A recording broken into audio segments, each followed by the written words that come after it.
Le fonds d'œuvres sur papier du Séminaire de Québec, communément appelée la collection d'estampes et d'œuvres sur papier du Séminaire de Québec, on peut calculer environ autour de 20 000 œuvres. Donc, ce sont des œuvres qui ont été accumulées au départ par l'institution pour des fins cultuelles, aussi pour l'enseignement religieux des jeunes qui venaient au Séminaire de Québec.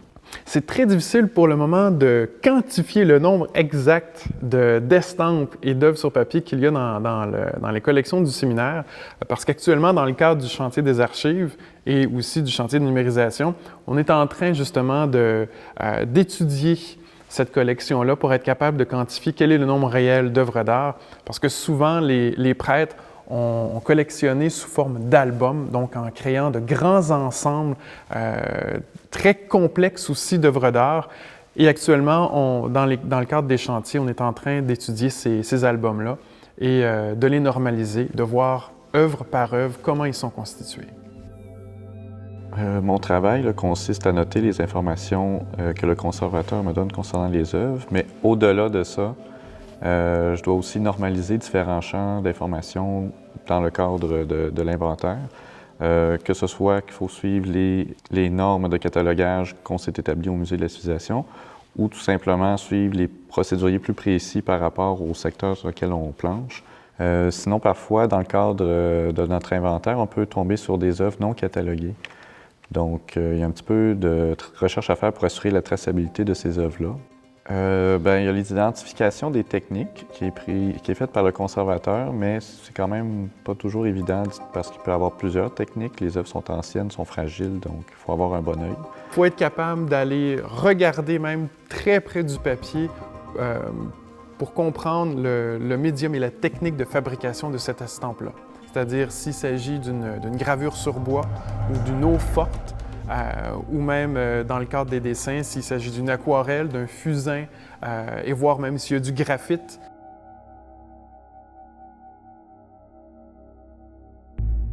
C'est très important d'être capable de bien repérer ces médiums-là à l'aide de la loupe et de prendre le temps qu'il faut pour les identifier. On a plusieurs prêtres qui ont été fascinés par ce qu'on appelle le canadianat, qui sont des œuvres à sujet canadien, où on retrouve des dessins, par exemple, d'événements historiques, comme par exemple l'émeute Gavadi, qui s'est produite en 1853 et qui est une aquarelle et une gouache et un lavis sur papier qui a été réalisé par James Duncan, qui est une œuvre absolument extraordinaire du point de vue autant esthétique qu'historique et que de la documentation que ça nous donne sur l'événement.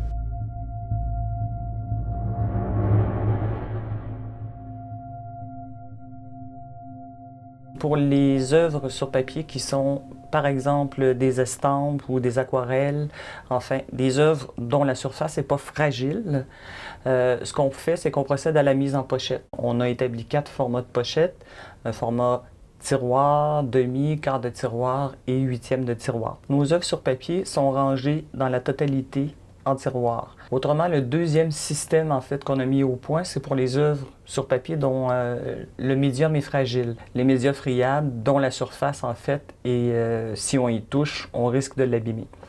Alors là, ce qu'on a fait, on s'est déterminé un format de boîte dans lequel on va ranger tous nos documents, mais chacun des documents individuellement dans un petit cabaret. Il y a un couvercle, il n'y a aucun contact avec la surface de l'œuvre. S'il y a des chercheurs qui sont intéressés à avoir le document, c'est le cabaret qu'on présente et non pas l'œuvre toute seule sur une pochette, par exemple. Ça permet aux chercheurs de manipuler l'objet sans avoir à y toucher jamais.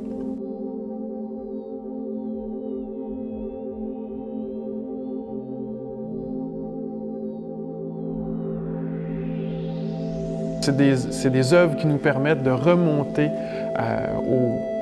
au tout début de l'histoire du Séminaire de Québec, donc dans les années 1660 et peut-être même 1663, au moment même de la fondation par François de Laval. On retrouve des œuvres qui sont véritablement des bijoux de l'histoire de l'art de l'estampe en Occident.